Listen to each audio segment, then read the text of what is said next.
I will pass it to Judith. Hello, everybody. Welcome to the Automated Image Management and Metadata User Group.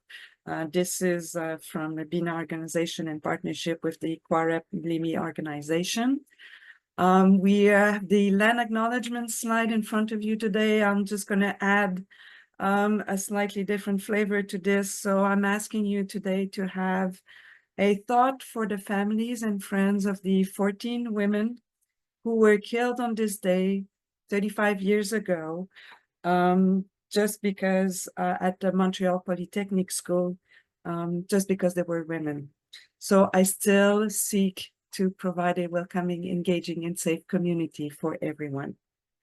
So as you know, the AIMM user group wants to bring together the people who have challenges with data management with the people that have solutions.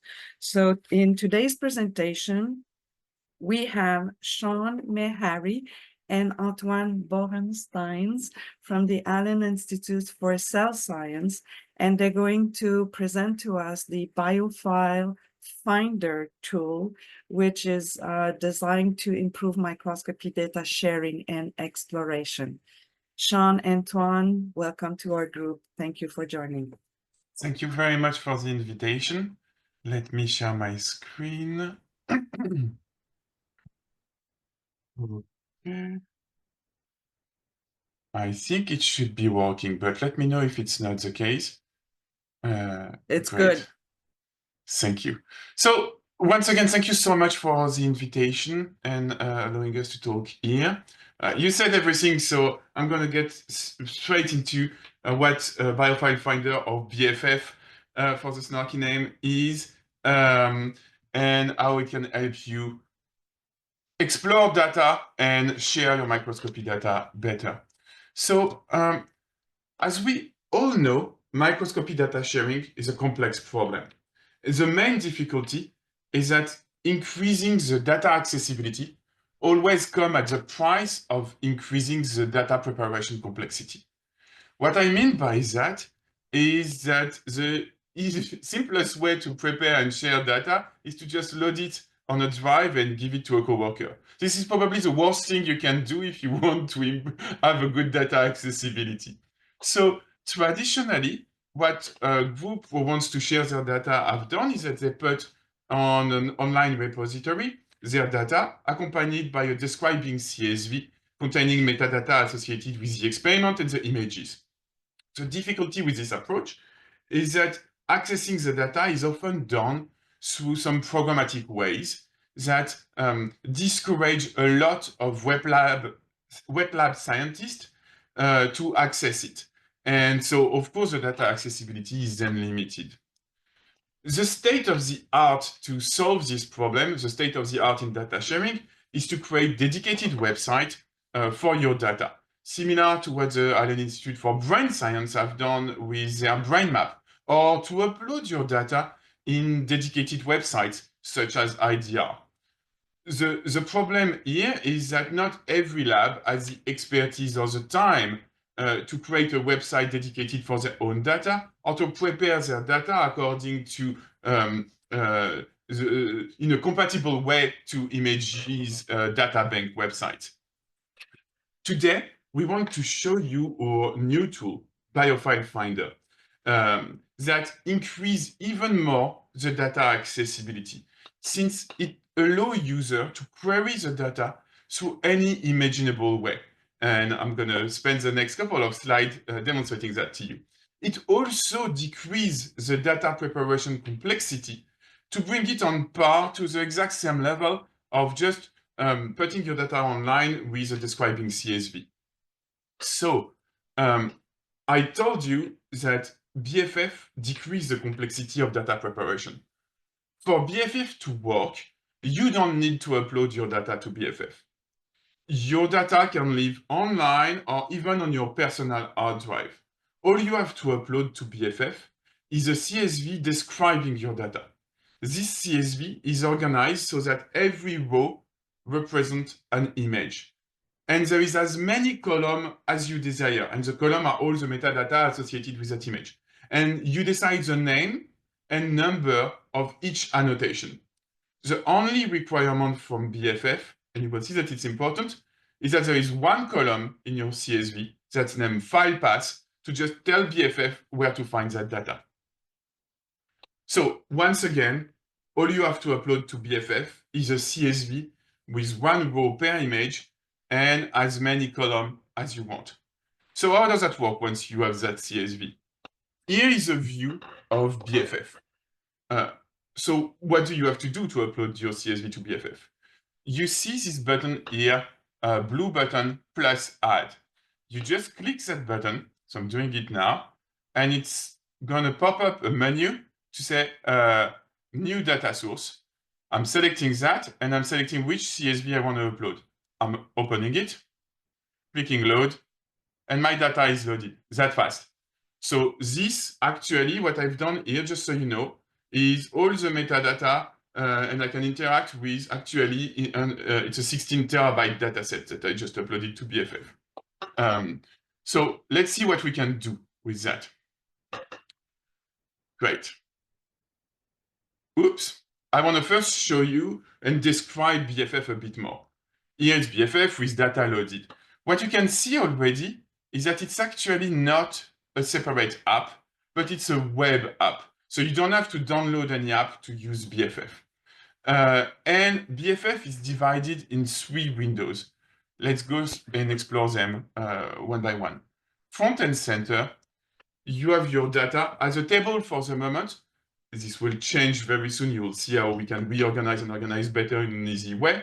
But just after loading the data, this is how it appears. And you can notice that here I have selected one row, one image that is highlighted in blue.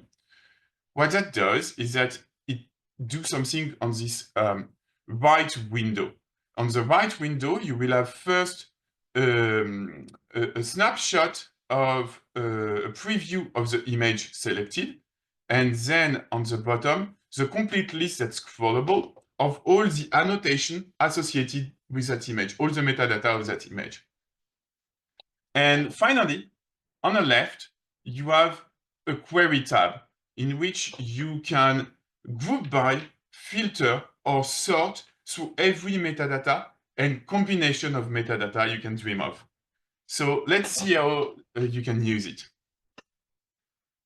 Here, actually, what I have uploaded earlier on in BFF is all the dataset for our last paper submission.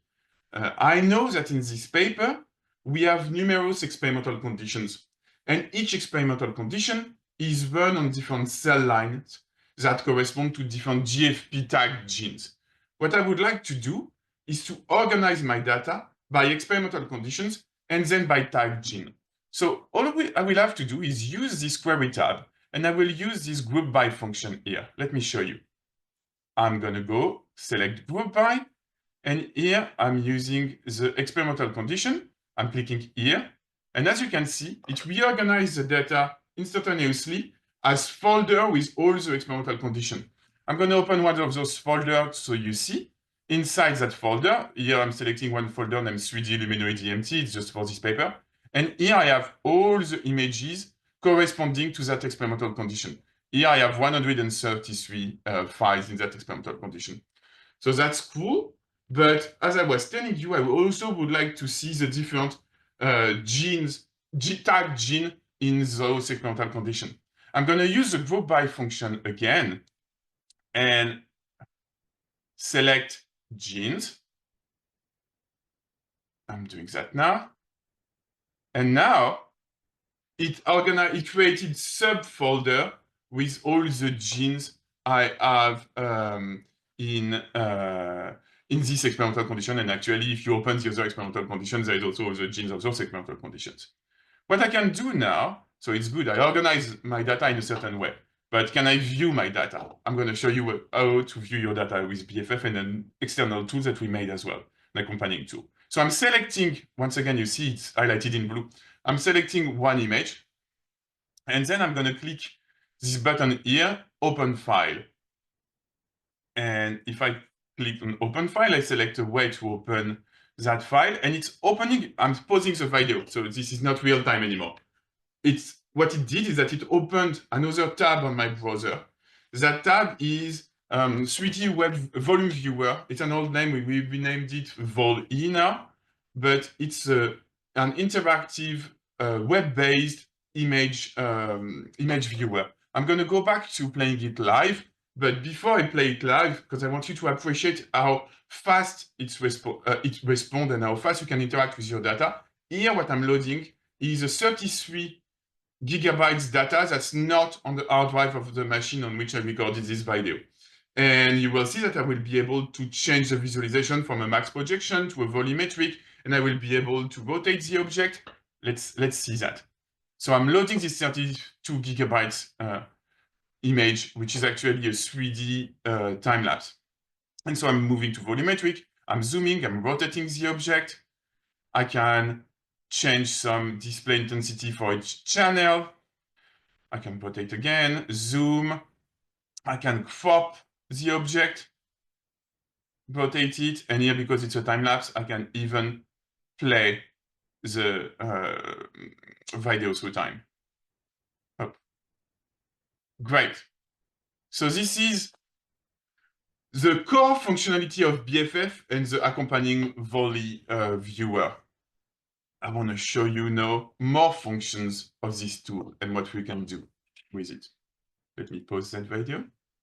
Oh, I went on the wrong slide. Okay. I want to show you that Biofile Finder can actually organize your data in a very dynamic way.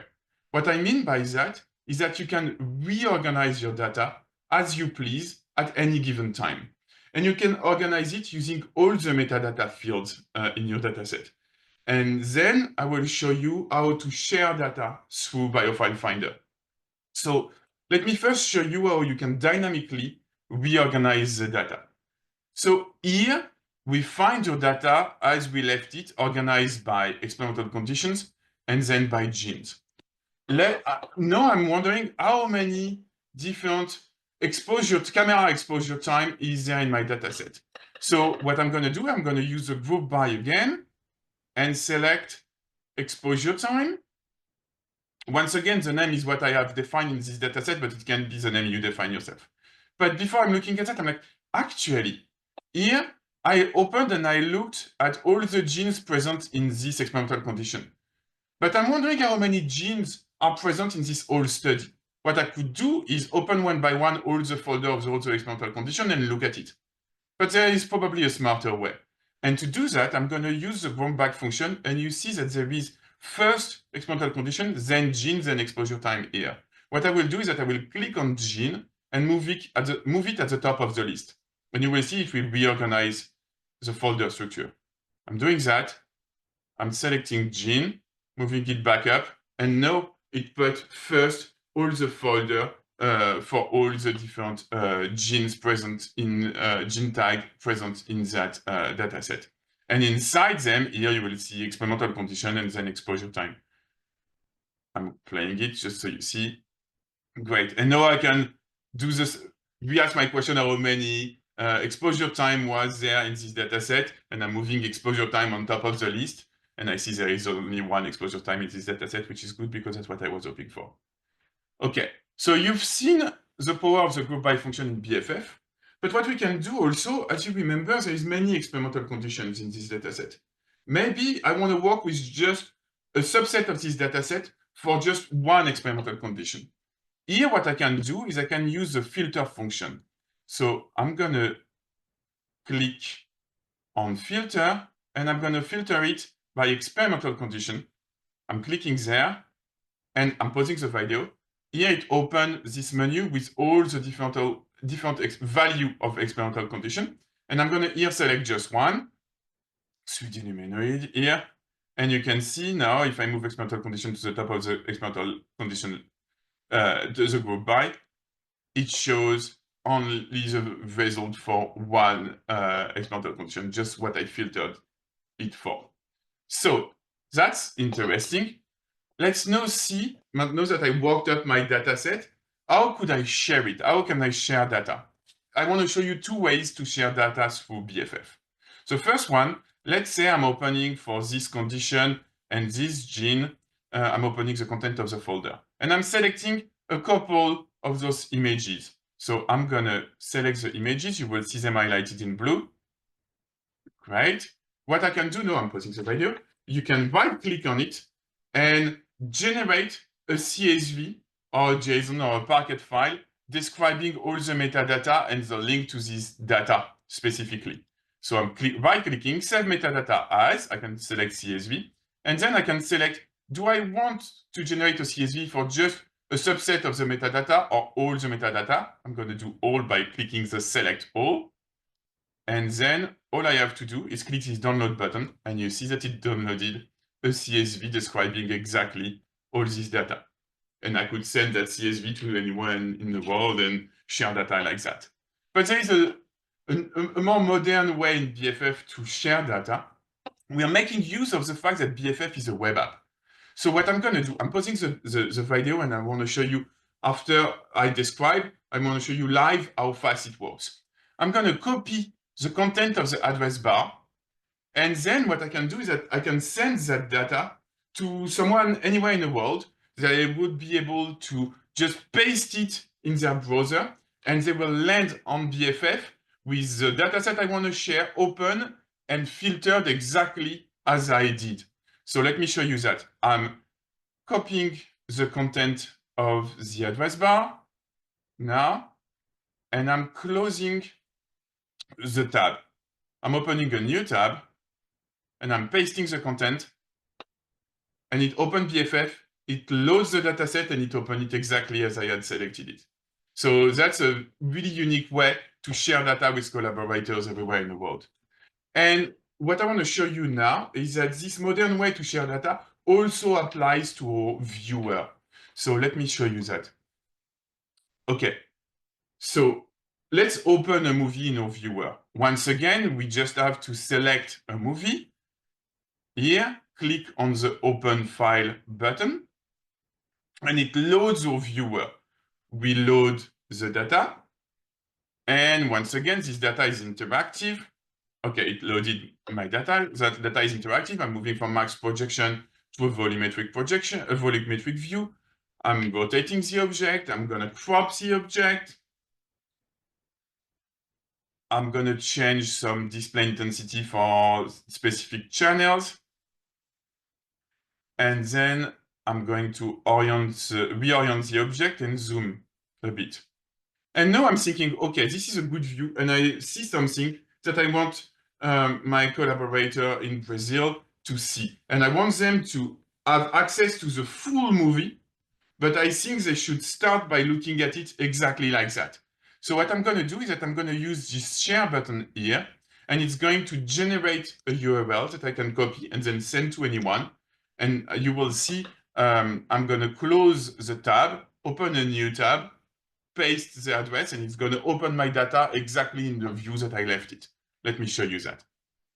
So I'm clicking the share button, copying the URL, closing the tab, sending it to someone. They could paste it in the address bar. It's loading the data and opening it exactly as I had set it. And I find this functionality so useful. One of my favorite ways to use it is to add in your papers links to the data open exactly in the way you have it in the figures, but then you have the full interactive movie or Z-stack, and that I think increase transparency in publishing. Great. Let me show you a different use case of BFF. At the Allen Institute, we in fact have different institutes. We have an institute for cell science, an institute for immunology, and one for brain science, and we partner with other collaborators, other institutions. And here I have loaded in BFF dataset from all those institutions. And so merge data from several institutions. And now I know that I want to find back a data that was interesting and that I know was produced in October last year. and I don't remember more. What I can do to try to find it is I can group by date of acquisition and look for the data produced in October last year. But then I realized there's actually quite a lot of data that was produced by all those institutions in October last year. Suddenly, I remember which institution produced it. So I'm adding another grouping by institution. Here, this is named business unit, but it's the same ID. And I will move it in an instant front-end center to the group by. And now my data is organized by institution. I can just go to the institution I know produce that data, look for the data produced in October by that institution, and find the data I was looking for. This is possible because BFF can merge easily different data sets produced by different institutions or different groups. And I want to show you how easy it actually is in BFF to merge different data sets. So here we have a new BFF page with no data loaded in it. And what I will do, I will play the movie and pay attention because you will see it's really fast. So I'm going to describe. I will first load a CSV from one institution and then load a different CSV, and you will see that's going to be enough to merge the data set. Let me show you that. I'm choosing a file from Institute A, it's loaded, and then I'm doing a new data source from Institute B, and it's done. We have data set from different institutions combined. So this is that easy to do it. Just to show you, here I'm adding a data source, and you will see in this. Oh, I cut the I cut the movie. I'm sorry, but you could have seen that there was different institutions in this data set. Great. Fine. Oh, why is it autoplaying? Finally, I want to show you one last BFF use case that I actually developed for last publication. In this dataset for the publication, I added a metadata field that said for each image if it was used for a figure image generation in the paper. And then I can create in BFF a view that tells me, okay, show me just the images that were used for the figure of the paper. And that's what you have here. And what you can do also is even filter it more to say, because I did it adding the number of the figure, I can afterward filter it and say, show in BFF only the data for the figure 5. And so that's what I'm doing here. And now what I can do is just paste, copy the link of BFF in this view and add it, for example, in the legend of figure 5 and have a direct link while readers are reading the figure 5 so they can see directly the data in an interactive way for that figure. Okay, I think now you have seen an overview of BFF and how to use it. I want to give the floor to Sean, who is a software engineer at the Institute and will largely develop the tool, so he can tell us more about how it works under the hood, and he will also introduce more advanced functionalities. I'm going to stop sharing and let him share. All right, thank you, Antoine. Let me just get over to my screen. There we go. All right, so I'm going to be diving into some of the more advanced features of BFF, going kind of quickly over them. So what's this about? What we already covered is that, well, why use Biofile Finder? Because it's accessible and straightforward. What it takes to use BFF, it's simple CSV and web access. And what some of the features are, like query tools like filters and groupings, image viewing, dataset aggregation, meaning like what it takes to combine two datasets, for example, and query sharing via URL, like for example, in publications. And what I'll cover are some of the advanced features where files can be stored and what's coming up in the future.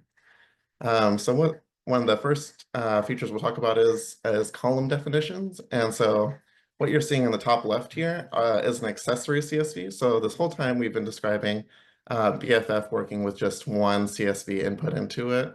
And so that is what is rendered then in that file list that you've been shown. What this is describing is inputting a second CSV that is entirely describing the first one. So this accessory is sort of a meta of the other one by just saying like, here are my column names, here are the descriptions for those column names, and then what BFF can do with that information is then when hovering over those individual columns in different areas of the application, you can see these tooltips appear to try to provide context to your user so that you can kind of break down, I don't know, what is 638 laser power, for example, to maybe someone that doesn't know. And relatedly, oh, just wants to keep playing the video. There.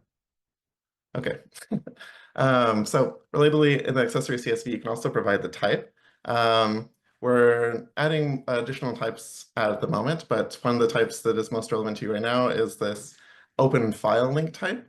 And what this can allow you to do is create custom links. So if you define a column as an open file link type, what will happen is in the application, once you've made a file selection and open up the context menu, in the open with options, it'll provide you an author-defined list of links. So as you can see in that accessory CSV, I think the top three, or some of the names you're seeing there correspond with the names that are over in that open with menu. And those are the ones that are defined for that individual row of that file. And these, what is happening is those values that are defined for that row can then be linked to something, and then we can render that as a link within the application. So that if you have like a pre-configured link to a viewer, or that maybe BFF doesn't support, or a viewer that we do support, but maybe you want some extra configuration in that URL, this is an area you could provide it. Or if you just want to link to a totally different file or a web page or something, those are options as well. And so for this video, yep, you can see that this is pointing me to a pre-configured file that is different than the one that it's actually pointing to, just to create an example. And you've seen an example of BFF supporting the 3D volume viewer, or VOL-E as we call it. But that is not the only viewer it supports. BFF is created for really working with any viewer that is browser supported. What that means is a little bit complicated, but generally the idea is that we can support any viewer with the right configuration. So some of those examples are like Agave, which you'll see right here.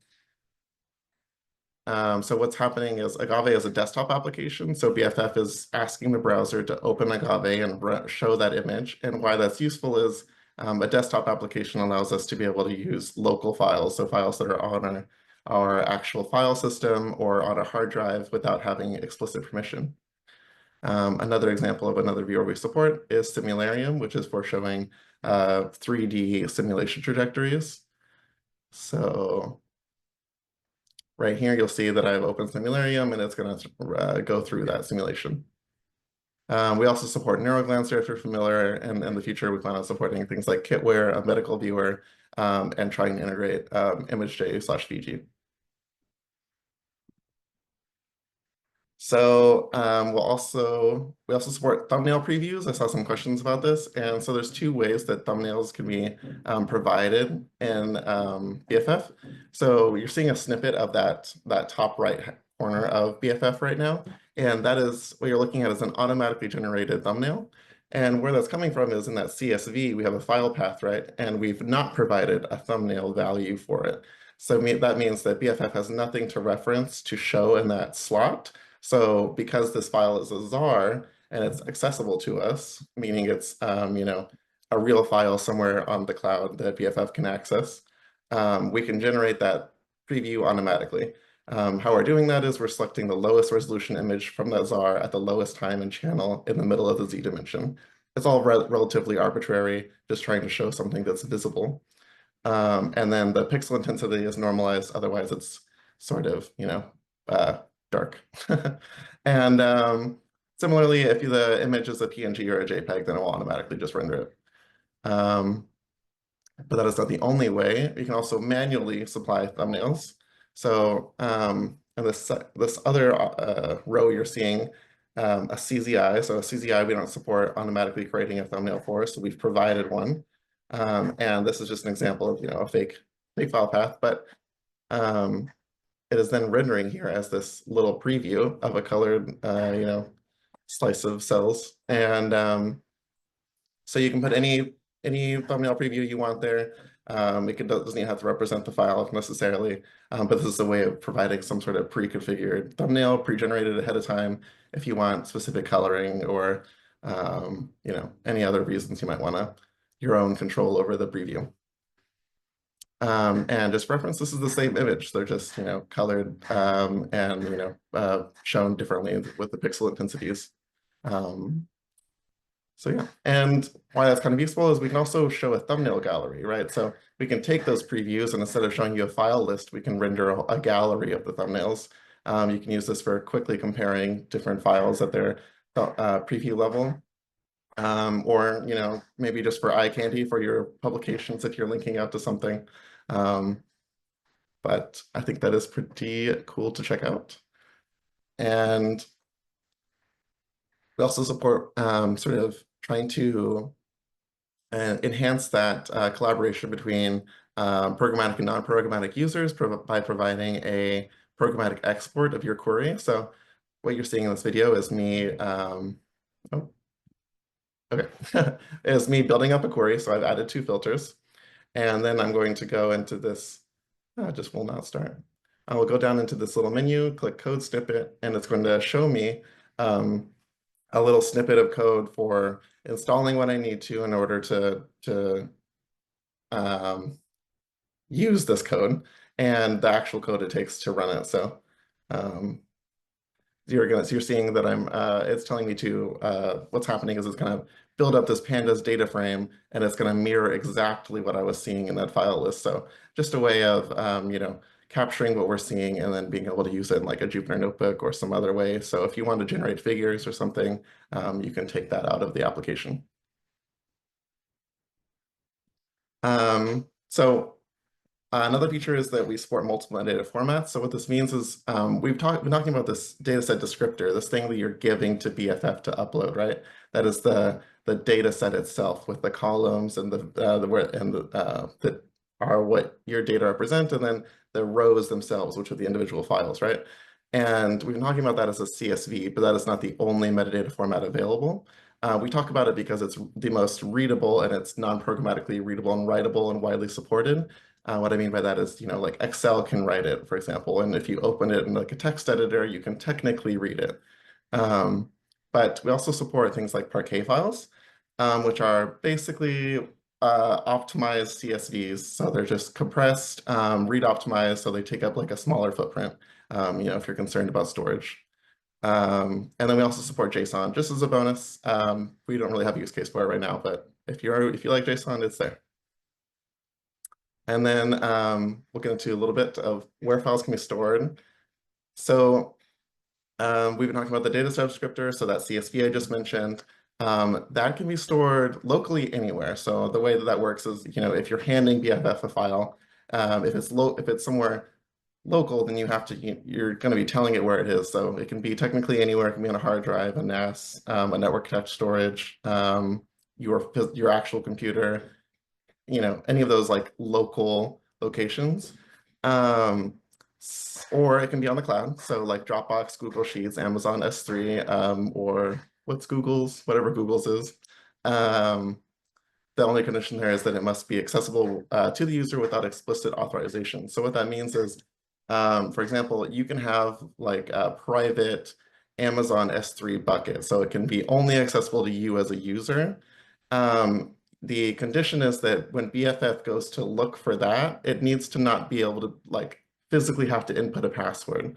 That really is dependent on how you as a user configure that, you know, that S3 bucket. It's not really up to how BFF is configured.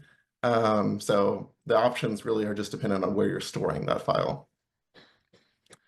Similarly, the images themselves have rules for where they can be stored. So technically, they can be stored anywhere, including they can be totally non-existent or totally inaccessible to BFF. The reason for that is that BFF doesn't necessarily have to be able to interact with that file if you're not interested in viewing the file in BFF. So for example, if you just have, maybe you have like 30 hard drives laying around and you just want to catalog them and curate them in some sort of way. You can have them totally disconnected from your computer and just enter them in BFF in a data set and maybe look through them and be like, that's your like catalog of everything you've ever created, right, on these hard drives. You won't be able to view them, right, because they're not accessible to BFF, but they're technically, you know, metadata-wise available to you. Whether you're actually able to like interact with them in a viewer way is viewer dependent. So for example, like Agave works with local and cloud files. Simularium only works with cloud files. It just really depends on the viewer there. And lastly, we'll get into what's coming up in the future. So we're adding metadata editing. So what this means is that you can select some files and you can change their metadata fields. So what you're seeing is I've selected some field X and I'm changing it to value X, right? This is all very vague language from our UX draft, but the idea is that it wouldn't edit your actual source file. So it's not going to, you know, go into your file on your computer and change that, or your Google Sheet and change that. It's gonna change what it has in memory in BFF, and then you can choose to re-download that out as a new data set if you like. And then we'll be adding automatic data set generation. So rather than giving us a CSV at the beginning, you can choose a folder, and then you can tell us what the hierarchy is within that folder. So if there's subfolders within it, what like, for example, if each folder in yours within that original folder, right, represents something like gene or like experiment condition or the day it was uploaded, we can take those and we can automatically create columns and tags using that information.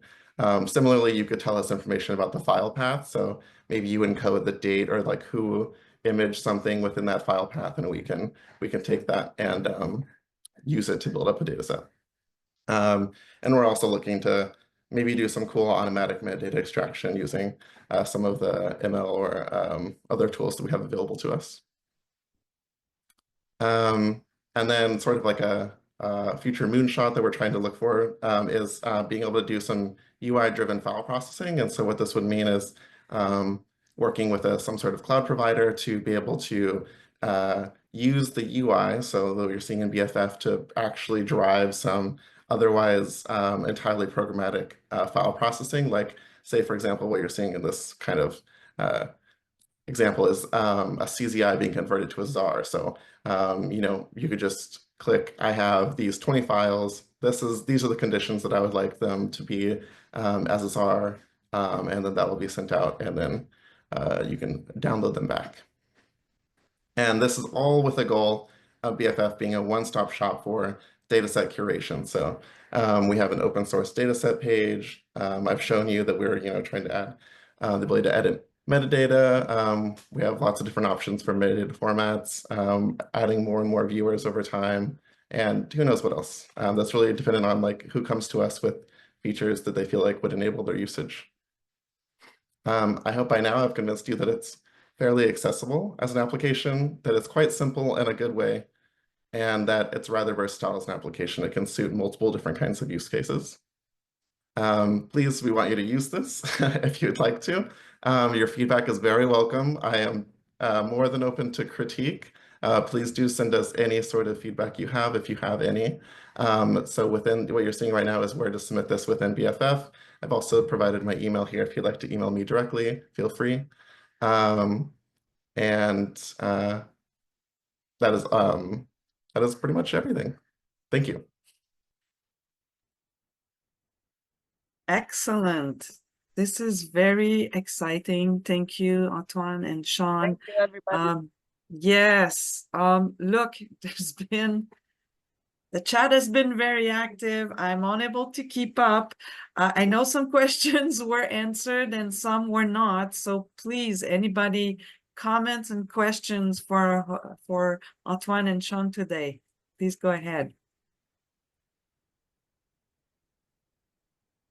First, Sean, I think you have not seen, but there is some written questions by the end that are not answered and are more designated for you to answer them. Can you export different code language? Okay, so if you have a specific code language you would like, we can definitely add it pretty quickly. Just let us know. But at the moment, we only support Python with using the Pandas framework. I don't. I'm just reading through the questions now. So, oh, but we have a hand, Eduardo. Hi, thank you for your talk. Really awesome software. I have several questions. I think some of them I'm going to email to you. But for me, one important thing is that why do we have to why do you have to rely on cloud providers if we have the torrent protocol, the BitTorrent protocol, and each lab can like hold the original data and share the data the same way files are shared via torrents.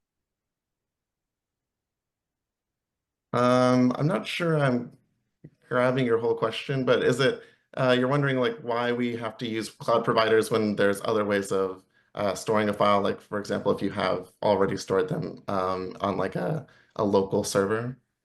Yeah, more or less, because if you're using torrents, you don't need a local server. You need only a local computer.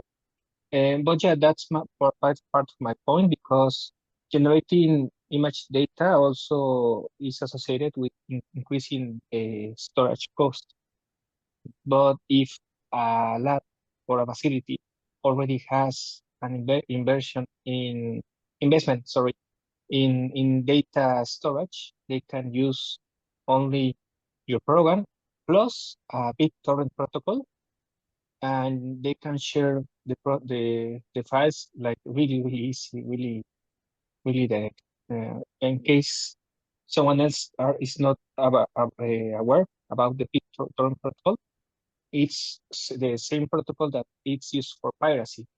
I know it's kind of in a gray zone, but the protocol works, and it has been working like for like 20 years.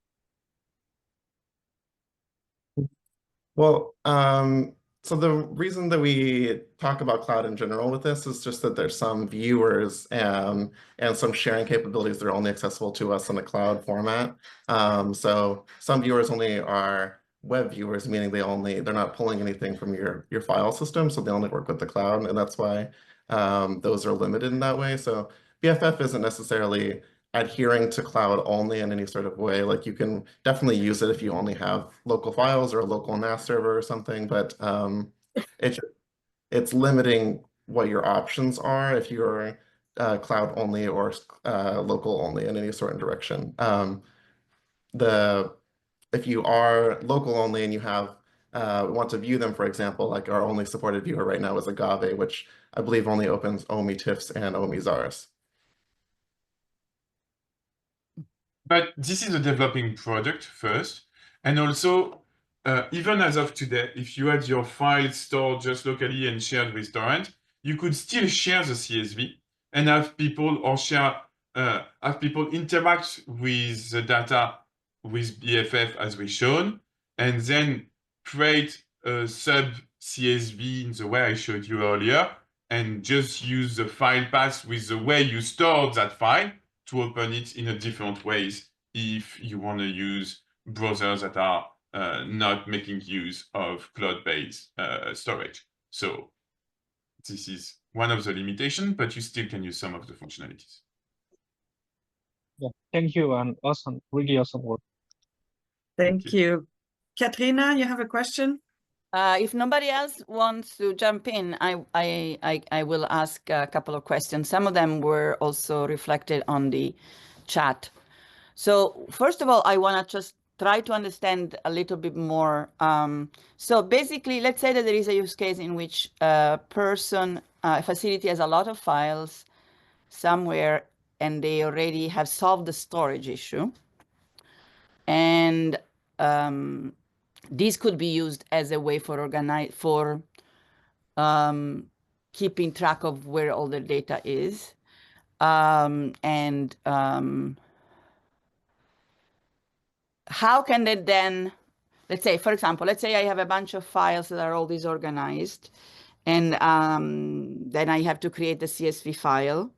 Then this allows me to find the data and organize it. But then let's say I find the image I want, then can I somehow actually find it physically so that I can open it locally? If it's one of your viewers is not, I mean, if I want to use my own viewer, that's one question.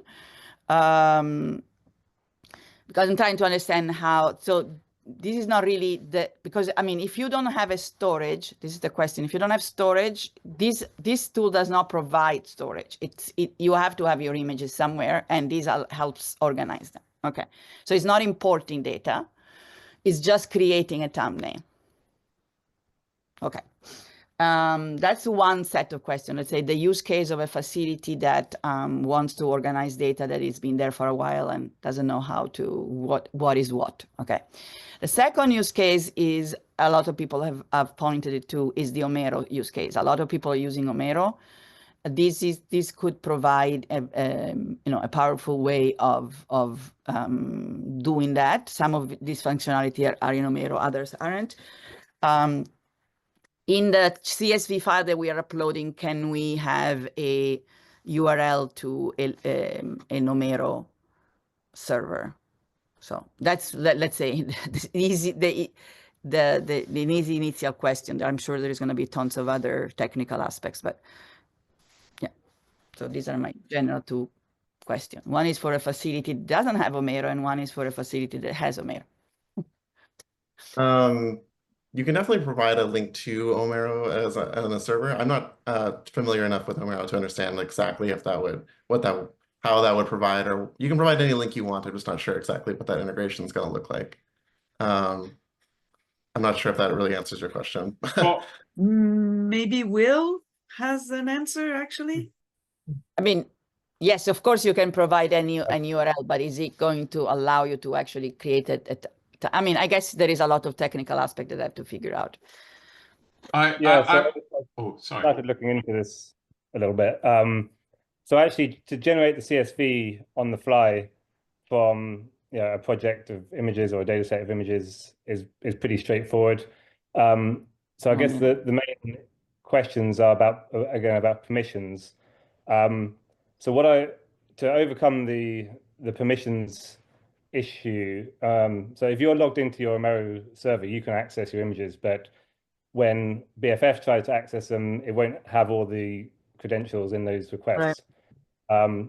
And so you need to get over because they're coming from different origins, different URLs, then you need the credentials. The credentials won't necessarily be included.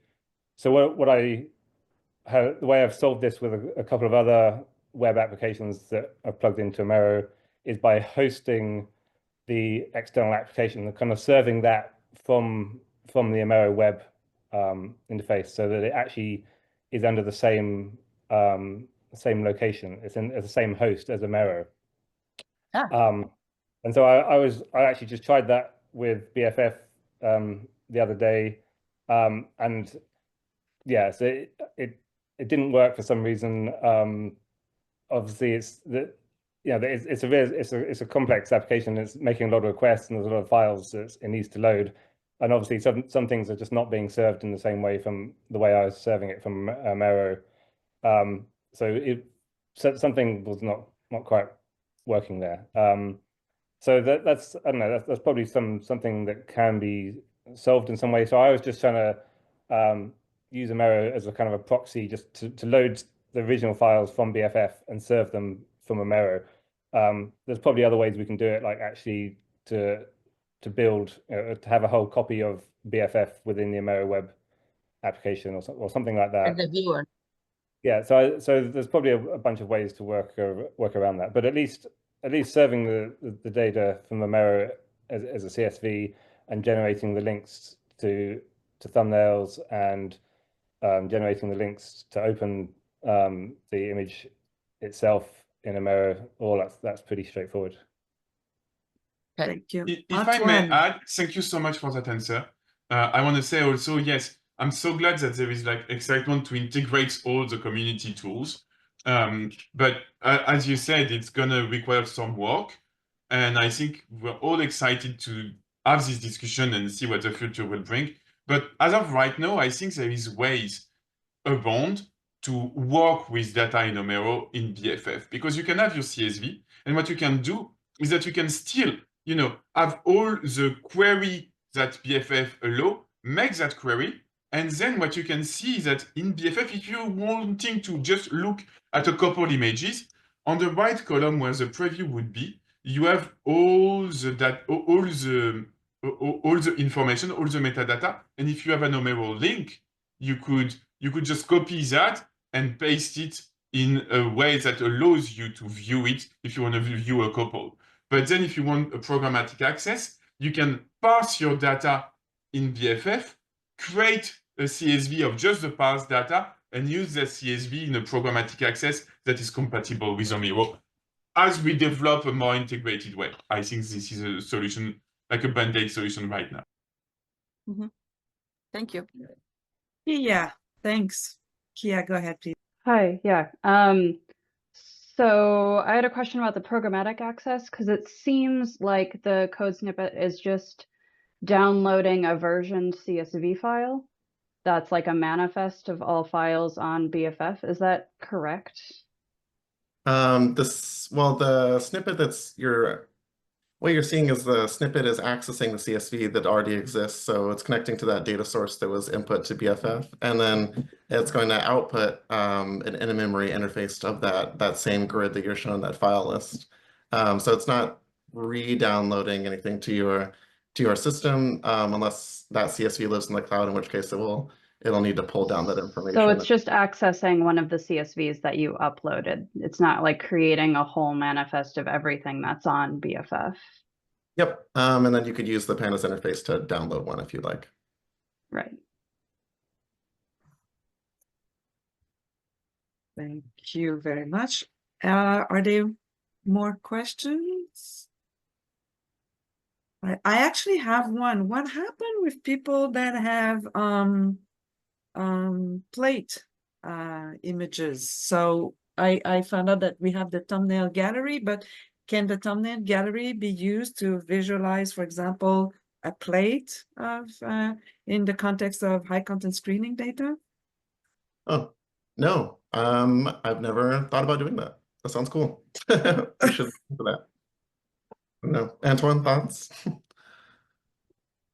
As of right now, it's not possible, but I know that some people internally are looking in that functionality. I cannot tell you that it is in development, but it's clearly in the possible to-do list that needs to be examined for next year. Thank you so much. So any more questions? Will, please. Yeah, just one. So what about number columns? So I can imagine filtering by I want to find all my images with cell count greater than something, or just filtering by numbers, ranges or whatever. Is it kind of like you have your column itself is a numeric range. Yeah, so we do provide, so we have a whole we have like 7 different types of filter types. So like for example, like numeric range, Boolean yes, no, or dates or date times, or durations, and they all have their own filter UIs that are provided to provide like different kinds, that match along with that data type. The only ones that are available publicly right now are the text one that you saw in this presentation where you're selecting the individual values, and I think numeric. I'm not sure if we've released that. It should be soon though. The others will be coming eventually. Cool, thanks. Thank you. So we have 3 minutes left. Are there other comments or questions to Antoine and Sean? All right. I just want to add that if you think of more, we will be at ASCP as well, and we will be presenting at our booth. There will always be people that can answer, and we'll be more than happy to interact with you and note more of your comments, question, requests. And also at the AIMM meeting later next year, for those of you who can wait. Yes. So Antoine and Sean, Yeah, Thank you you're so on the much. radar. We will not forget you at all. This is a fantastic tool, and I have all sorts of ideas in my mind right now. But for now, I'm going to first thank Antoine, Sean, and Natalie from the Allen Institute for presenting. This is really grateful for that. As usual, the recording will be available in the coming days or weeks. So this will be made available through the BINA website.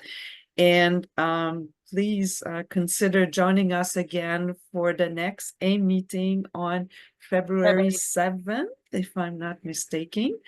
And by the way, if there is, sorry to interrupt, if there is anybody here that wants to present, that would be fantastic. Please let us know. We do have a list of people we want to ask, but one of the point of this meeting is for people to present that are here to present, if partial solution, also questions, also use cases of things that needs to be solved in your facility or anywhere. That are all welcome, because it is about trying to not just show amazing tools like this one, but also about showing what are your issues that you want to solve. So if anybody wants to present on February 7th, please let us know. Sorry, I just wanted to make sure that it's clear that this is not just a series of talks. It's actually about, it's an interactive space. excellent. Thank you for the reminder, Katrina. So, all right. So if there are no further comments or questions, we're going to end here. And before you go, I want to wish all of you a great holiday season. Be careful with your travels and enjoy the time with your loved ones. All right. See you in February, all of you. And thanks again for joining us. Thank you so much. Thank you for Thanks. this amazing talk. Thank you That again. was really nice. Thank you so much. Thanks. Bye-bye.